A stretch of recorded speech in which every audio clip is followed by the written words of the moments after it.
Bonjour, nous sommes en juin 2014 dans une série de vidéos sur Luisa Picaretta, une mystique italienne peu connue, mais qui mérite véritablement d'être connue tellement elle est allée loin dans la compréhension du mystère de la vie mystique catholique. Et je voudrais voir dans cette vidéo ce qu'on pourrait qualifier de l'espérance théologale. Ça veut dire ce qu'annonce Luisa Picaretta pour bientôt et qui se réalisera. Alors, avant de commencer et de montrer à quel point elle est explicite, un petit peu comme Marthe Robin l'était aussi, il faut d'abord donner une notion importante, la différence entre espoir et espérance. Il ne faut pas confondre, et beaucoup confondent. L'espoir, on l'a tous en nous, c'est une vertu naturelle. On espère, surtout si on est catholique, qu'on verra un grand renouveau, extérieurement, visible, de nos yeux, dans la politique, dans le monde civil. C'est une chose qui s'est réalisée parfois dans l'histoire de l'Église. Par exemple, au XIXe siècle, à la fin de la Révolution française, en France, on peut dire qu'il y a une désévangélisation profonde. Les prêtres ont été jureurs. Pendant des années, avec les guerres napoléoniennes, il n'y a pas eu le temps d'instruction spirituelle. Et à partir de 1830, on voit arriver en France, en Belgique, là où Napoléon a conquis, là où la Révolution française s'est imposée pendant longtemps. 1830, 1789, il s'est passé beaucoup d'années. On voit un renouveau comme jamais il y en a eu dans l'histoire de l'Église. Un renouveau qui va d'ailleurs être tellement missionnaire que c'est lui qui a créé l'Afrique chrétienne, l'Asie chrétienne. Jusque chez les Esquimaux, il y aura une évangélisation et qui partira d'abord, justement, de la France, de la Belgique, du Canada, francophone, etc. Eh bien, une chose comme ça, à l'époque où, plus d'un siècle plus tard, il semble que tout est perdu, une apostasie est en marche, notre espoir humain espère le revoir, vraiment. Mais ça reste de l'espoir humain. L'espérance théologale, c'est tout à fait différent. Elle attend une victoire selon la volonté de Dieu, et parfois la victoire est invisible extérieurement, mais une victoire qui de toute façon sera acquise dans l'éternité, ça veut dire dans l'autre monde. Et peut-être que sur terre, personne ne verra rien. L'espérance, elle se réfère à un texte de Jésus, très précis, pour distinguer de l'espoir. Quand Jésus voit une foule qui vient vers lui, dans la famine, ils manquent de tout, ils n'ont même pas à manger, mais ils veulent écouter ses discours, et lui, il exulte devant ses disciples, il montre la foule et il dit « Regardez, la moisson est blanche, il n'y a plus qu'à mettre la faucille pour récolter les fruits pour la vie éternelle. » Et les disciples voient quoi? Une foule dépanaillée, qui ne connaît rien à la vie spirituelle, qui souvent a entendu parler que Jésus donne du pain matériel. Eh bien, ça c'est le regard de l'espérance théologale. Alors que l'espoir, les disciples l'avaient. Par exemple, ils voulaient sans arrêt faire de Jésus un roi qui prendrait le pouvoir en Israël, qui éventuellement chasserait par sa puissance et ses miracles l'Empire romain. Ça, c'est typiquement l'espoir, et ça fait partie de nous. On a de l'espoir. Seulement, on va se poser la question si Luisa Picaretta annonçait quelque chose qui allait se produire de visible, donc combler notre espoir, ou quelque chose qui allait se produire pour l'éternité, qui ne serait pas forcément visible, et donc combler notre espérance théologale. Eh bien, Luisa Picaretta, elle annonce quelque chose qui est de l'ordre de l'espérance, ou peut-être de l'espoir, on va en débattre. Par exemple, dans le tome 12, ça se passe le 8 février 1921, donc après la Première Guerre mondiale. Et elle dit ceci: « Ô monde inique, tu fais tout pour me chasser de la surface de la terre. » C'est Jésus qui dit ça à Luisa.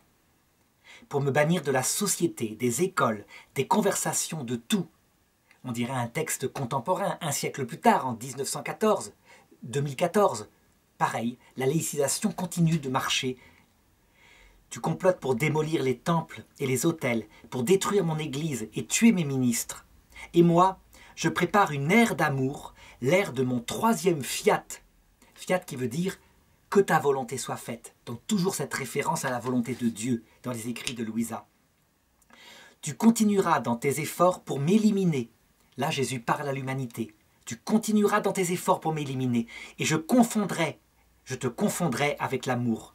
Je vais te suivre de près et je te ferai face pour te confronter, pour te confondre par amour. Là où tu m'as banni, j'érigerai mon trône et je régnerai, mais d'une manière tout à fait surprenante, à tel point que tu tomberas au pied de ce trône comme subjugué par mon amour. Dans ce texte-là, on voit Jésus qui dit à Louisa quelque chose qui relève de tout l'Ancien Testament. Quand Jésus, par exemple, dans le livre d'Osée, parle de son amour Israël, Israël étant l'image du monde, et actuellement du monde occidental en particulier. Et Osée dit « Je vais la conduire au désert ». Il dit ça, évidemment c'est Dieu qui parle à travers Osée. « Je vais la conduire au désert, et là je vais lui retirer toutes les richesses que je lui avais données, les parures, les trésors, parce que votre mère, celle que j'ai épousée, elle s'est prostituée. Et là, je la laisserai toute nue dans le désert. Et là, dans sa solitude, dans sa détresse, elle finira par se souvenir de moi. Et alors, je lui rendrai tous ses trésors. Et alors, de nouveau, elle m'aimera. » Ça veut dire en fait que Jésus révèle à Louisa que s'il permet que le monde se donne à ces idoles qu'on avait décrites dans la vidéo précédente, des idoles mortifères comme celles qu'ont provoqué la Première Guerre mondiale, puis la Seconde et le reste. C'est en fait parce que l'homme, eh bien Dieu le laisse vivre de sa folie où il veut se passer de celui qui pourrait lui donner sens, à savoir le vrai Dieu. Le désert, c'est les tranchées de 14, c'est la solitude des divorces. Et confronté à cela, même si l'homme, au départ, crâne en disant « j'ai raison », on n'a pas besoin de Dieu, on peut se passer de cette hypothèse inutile. À un moment donné, sur son tas de fumier, confronté à la misère, un peu comme l'enfant prodigue, il peut se souvenir de ce qu'il vivait quand il avait la présence de Dieu. Luisa Picaretta n'est pas la seule à annoncer un renouveau. Marthe Robin, par exemple, elle a tout un texte où elle dit « La France tombera très bas ». Mais quand elle aura touché le fond, alors elle se souviendra de son Créateur. Et alors, elle reviendra vers lui. Et donc la question qui se pose lorsqu'on analyse tous les textes de Louisa, c'est de quel renouveau parle-t-elle? Parle-t-elle d'un renouveau quantitatif et visible, un peu comme ça s'est passé en 1830. Donc, des séminaires de nouveau pleins en Europe occidentale, des vocations, des monastères, des gens qui retournent à la messe. Est-ce qu'elle parle, deuxième hypothèse, d'un renouveau intérieur, profond, qualitatif, sur terre, mais peu visible? Ça veut dire qu'en fait, il y aurait des saints de plus en plus profonds, mais des saints que personne ne verrait particulièrement, parce que leur vie est d'abord intérieure, dans un monde de plus en plus adonné au péché. Troisième hypothèse, est-ce que Luisa Picaretta, lorsqu'on voit les merveilles qu'elle annonce, donc une présence de Dieu renouvelée, quelque chose de tout à fait surprenant, auquel on ne peut pas s'attendre, est-ce qu'elle annoncerait par hasard la venue du Christ à l'heure de la mort, dans l'autre monde, lorsqu'il entraîne l'homme dans l'autre monde, ou à la fin du monde, lorsqu'il revient dans sa gloire? Et alors ce renouveau-là, il aurait lieu non pas en cette terre, mais dans l'autre monde. Et c'est surprenant, évidemment, ce surgissement de quelque chose que quelquefois on n'attend même pas, le Christ accompagné des saints et des anges. Évidemment, il ne vient pas sur terre pour y rester. Ça serait du millénariste. Quand il vient à l'heure de la mort, c'est pour entraîner dans l'autre monde, ou quand il viendra pour la dernière génération de la fin du monde, c'est pareil. C'est qu'il l'emmène pour rejoindre les saints du ciel en vue de la résurrection et de la vision béatifique. Donc, sur quelle hypothèse se fixer? Eh bien, je dirais que très probablement, ce sont les trois ensemble qui se réaliseront. Seulement, elles n'ont pas la même valeur. La première hypothèse, un renouveau quantitatif, il peut revenir. Je dirais même que lorsqu'on regarde les jeunes actuellement en Occident, en Europe occidentale, qui sont comblés de liberté donnée par la génération mai 68, d'argent, de richesse, et dans un désert intérieur total, beaucoup d'angoisse, beaucoup de mal-être, beaucoup de drogue qui se multiplient. Eh bien, on peut se dire que la moisson est mûre pour un renouveau extérieur visible qui pourrait très bien venir, il suffit que l'Esprit Saint le décide. Comme disait un texte de l'Ancien Testament, Élie avait le pouvoir d'arrêter la pluie, mais aussi de la faire revenir. Et peut-être que Dieu a empêché la pluie depuis peut-être 60 ans, mais qu'à un moment donné, il la rend de manière visible, si bien que tout d'un coup, la foi refleurit dans les cœurs. On l'a vu récemment avec l'islam qui a eu son renouveau intérieur depuis les années 80. Seulement, si ça se produisait, cette façon extérieure, eh bien, c'est le sens le moins profond. C'est par contre celui qui comble le plus l'espoir humain, ce que tout le monde souhaiterait. Mais c'est le sens le moins profond parce qu'il suffit de regarder, il s'est produit en 1830, comme je le disais, ce renouveau en Europe, en France en particulier, et puis il n'a pas duré. Parce que très vite, des communautés sont suscitées, avec beaucoup de vocations, et puis le temps passe, et la corruption vient dans les cœurs avec le temps. On se durcit dans une obéissance formelle plutôt que dans une obéissance d'amour. On perd la qualité première de sa conversion. C'est comme ça. Sur Terre, un renouveau puissant, spirituel, ne peut pas durer tellement longtemps. Pour montrer que ce sens-là est tout à fait possible chez Luisa Picaretta, il suffit de lire par exemple ce que Jésus lui dit au tome 17, le 18 septembre 1924. Donc Jésus commente avec elle le Notre Père. Que ta volonté soit faite sur la terre comme au ciel. Sur la terre, ça veut dire que ce n'est pas seulement pour le ciel, c'est aussi sur terre que ça se réalise. Et ça peut se réaliser parfois de manière visible dans les instances politiques. Pourquoi pas? Seulement, plus profondément, ça c'est le deuxième sens. Et là, pour le coup, Luisa Picaretta, elle est très précise, elle l'annonce explicitement. C'est que ça se réalisera à travers une sainteté particulière et renouvelée.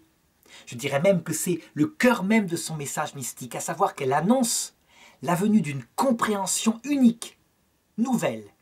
On peut même dire qu'elle parle à un moment donné un peu comme Saint Louis-Marie Grignon de Montfort, qui dans Le Secret de Marie, ou plutôt dans le traité de la vraie dévotion à Marie, disait que les saints des derniers temps seraient comparables au soleil par rapport aux étoiles qui seraient les saints des premiers temps, tellement la volonté de Dieu serait mieux comprise, mieux vécue, dans davantage d'amour et d'humilité.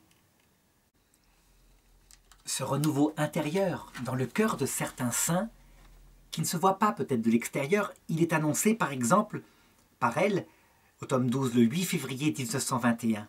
« Ah ma fille, les créatures s'enfoncent de plus en plus dans le mal.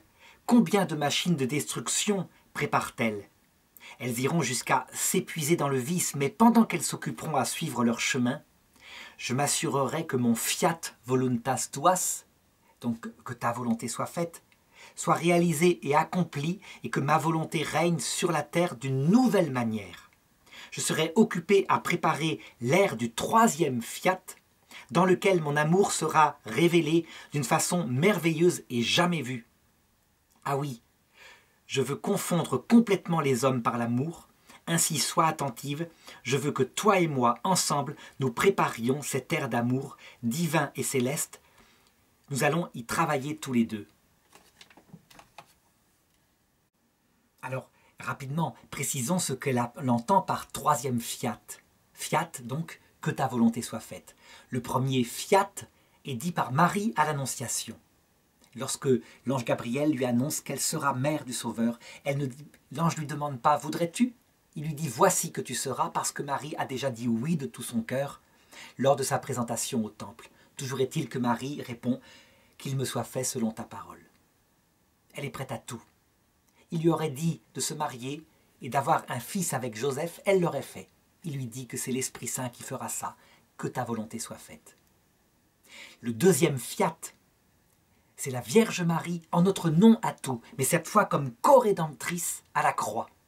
Lorsque elle seule comprend ce que Jésus est en train de vivre et que cette alliance nouvelle dans son sang qu'il crée, il faut que quelqu'un la noue. Ça veut dire que si l'époux Jésus dit oui à l'humanité pour cette alliance nouvelle, dans sa présence, dans son amour, eh bien, il faut qu'une personne consciente de tout cela au nom de ses enfants, une nouvelle Ève dise oui, et c'est ce que fait Marie à la croix.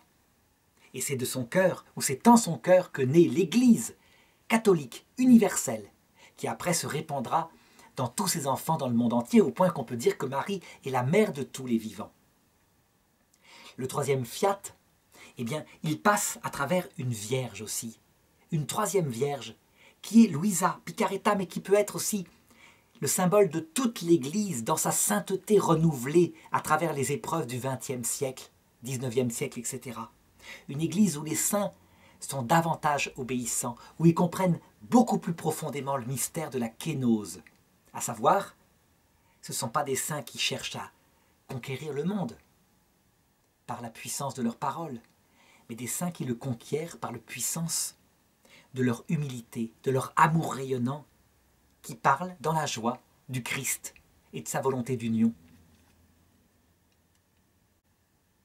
Ce troisième fiat est surprenant parce que c'est la victoire d'une vie mystique présentée à un monde spiritualisé qui peut le comprendre. Et donc c'est pourquoi l'étude de Luisa Picaretta peut avoir un impact très fort, parce que je crois qu'elle a compris le plus profondément cette volonté de Dieu qu'il voulait révéler, et que nous analyserons dans la prochaine vidéo.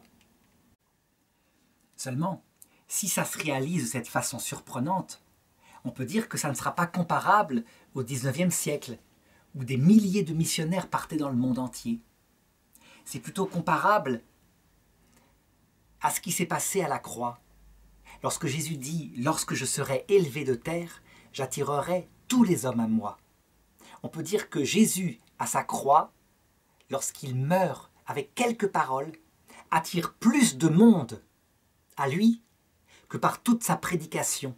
On peut dire que la croix est le couronnement de toute sa prédication. Non pas que sa prédication et les choses précises qu'il révèle sur la volonté du Père soient inutiles, mais c'est comme si ce silence de la croix et ces 7 paroles étaient plus puissantes que tout parce qu'elles correspondent au cœur de l'homme et donc elles attirent tous les hommes au Christ. Eh bien, il est fort probable que cette manière surprenante qui se réalisera vers la fin du monde corresponde tout simplement à ce chemin que l'Église est en train de prendre depuis Vatican II et qui ressemble trait pour trait au chemin du Christ. Ça veut dire une Église qui, cette fois, se fait victime, plus petite, plus humble, qui est attaquée violemment de l'extérieur et qui est mise sur le chemin du Christ, qui vit parfois même le martyre comme le Christ. Comme dit la foi catholique, ça peut aller jusqu'à une disparition extérieure, totale de l'Église.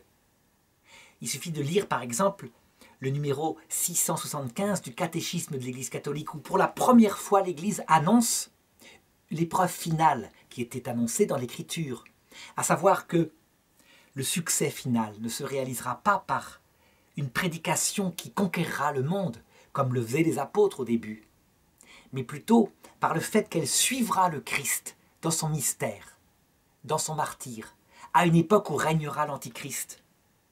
Et que, en le vivant profondément, comme la Vierge Marie l'a vécu à la croix, et comme Luisa Picaretta finalement le révèle, dans la certitude qu'il va vaincre, alors on sera à un moment donné en train de vivre une croix de l'Église, et peut-être même un samedi saint de l'Église, donc disparition totale des sacrements, de la papauté peut-être, et une vie intérieure dans quelques âmes, peu nombreuses, l'Église de la Vierge Marie, l'Église qu'elle se prépare peut-être par les apparitions qui se produisent depuis 1830. Eh bien, il se réalisera ce mystère de la même manière qu'à la croix, de manière immensément profonde et non visible pour le monde. C'est le deuxième sens possible de ce que dit Luisa Picaretta. Ce sens-là est le plus profond, comme je l'indiquais. Il a fait surgir du cœur du Christ percé à la croix l'Église. De la même façon, l'Église, ayant son cœur percé par cette nouvelle croix, de ces mystiques qui comprendront le mystère, fera surgir la troisième manière dont ça peut se réaliser, dont ça se réalisera certainement, à savoir le retour du Christ dans la gloire. Alors cette manière-là, évidemment, elle est encore plus surprenante, du moins elle est bouleversante, parce que c'est le surgissement, cette fois de manière visible dans le monde, du Christ accompagné des saints et des anges, et du Christ dont on voit le corps glorieux, rayonnant de lumière et d'amour, et en même temps par ce corps glorieux dont on voit l'âme. Cette chose-là est annoncée par l'Église dans son credo. Il reviendra dans sa gloire pour juger les vivants et les morts.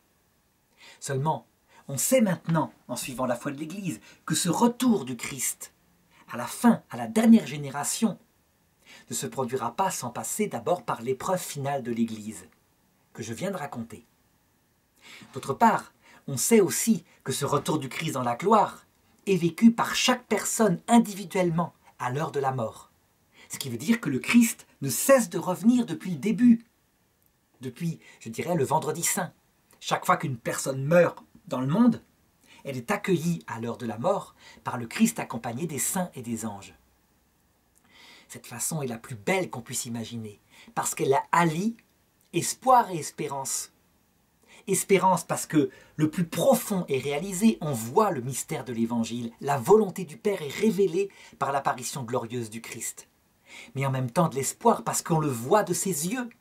C'est une victoire extérieure, sauf que le monde, lui, depuis 2000 ans, prétend que le Christ n'est pas revenu.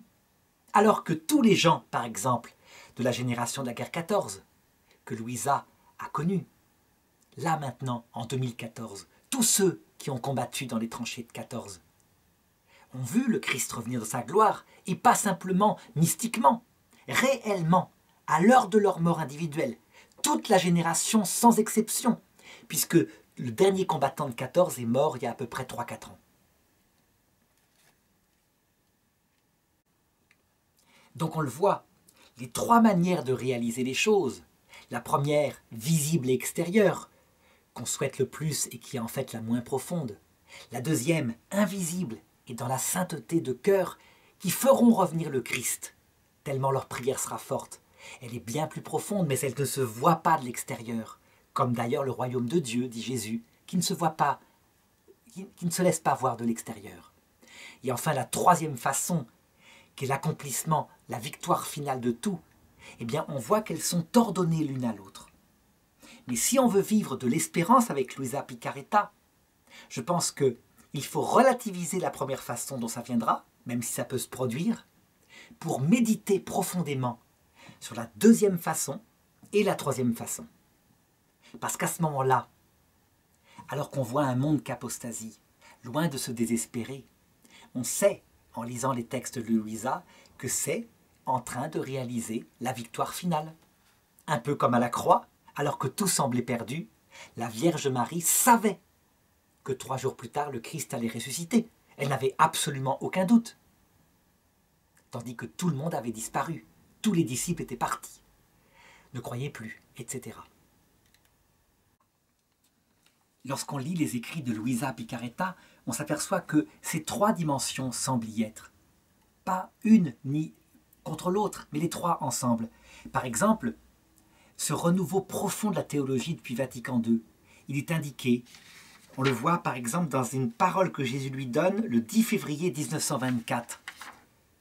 Dans la vision globale des choses, il m'apparaît que ces écrits seront pour mon Église comme un nouveau soleil émergeant en son sein, et que, attirés par la lumière brillante de ce soleil, les hommes voudront en être transformés, spiritualisés et divinisés, ce qui amènera un complet renouvellement de l'Église et transformera la face de la terre. Donc on le voit, là, le texte semble indiquer un renouveau spirituel par une vie mystique beaucoup plus profonde. Mais en même temps, la conséquence, c'est un effet visible sur la terre. Alors la terre, peut-être, c'est un sens symbolique, qui signifie le cœur de ceux qui vivront de ce mystère-là. Mais ça semble aussi indiquer un renouveau visible, un renouveau de l'Église, des vocations, etc. Ce qui est certain, ce qu'on peut dire, c'est que même si le premier sens, donc un renouveau extérieur grandiose, visible comme en 1830, n'est pas certain, ce qui est certain par contre, c'est que le deuxième sens, un renouveau intérieur, une plus grande spiritualisation, dans une Église plus humble, plus aimante, ça, il est certain, ce sens-là. Et on le voit. On voit que les saints du XXe siècle, les saints du XXIe siècle ont une approche extrêmement profonde et spiritualisée de l'Évangile, Alors que, de l'extérieur, on a l'impression qu'après Vatican II, c'est l'inverse qui se produit, une sorte de tombée des étoiles sur la Terre, avec des théologiens qui disent que la vie éternelle n'a pas d'importance, que ce qui compte, c'est le souci social des pauvres, etc. Ceux-là sont visibles extérieurement, mais ils ne sont pas le cœur de ce qui se passe. Le cœur de ce qui se passe, c'est Marthe Robin. C'est le renouveau intérieur qu'on voit dans des communautés priantes, nouvelles, contemplatives et actives. Et puis le troisième sens, le retour du Christ dans sa gloire, il est absolument certain aussi. Je dirais même que c'est la victoire finale, à l'heure de la mort et à la fin du monde. Donc, comment vivre des écrits de Luisa Picarreta au mieux? Eh bien, ne pas s'attacher trop au premier sens, qui risque d'exciter la curiosité, de trop faire vivre d'espoir, mais s'il arrive, tant mieux. Et par contre, se nourrir de plus en plus, à travers la spiritualité qu'elle développe, de la divine volonté, deuxième sens, qui produira le troisième sens, donc le retour du Christ dans sa gloire. Voilà, dans la prochaine vidéo, eh bien, il faudra aller au cœur du mystère, à savoir cette charité, cette essence même de la présence de Dieu que Luisa Picarreta, comme mystique de très grande portée, révèle, ou plutôt que Jésus révèle à Luisa Picarreta dans ce qu'elle écrit.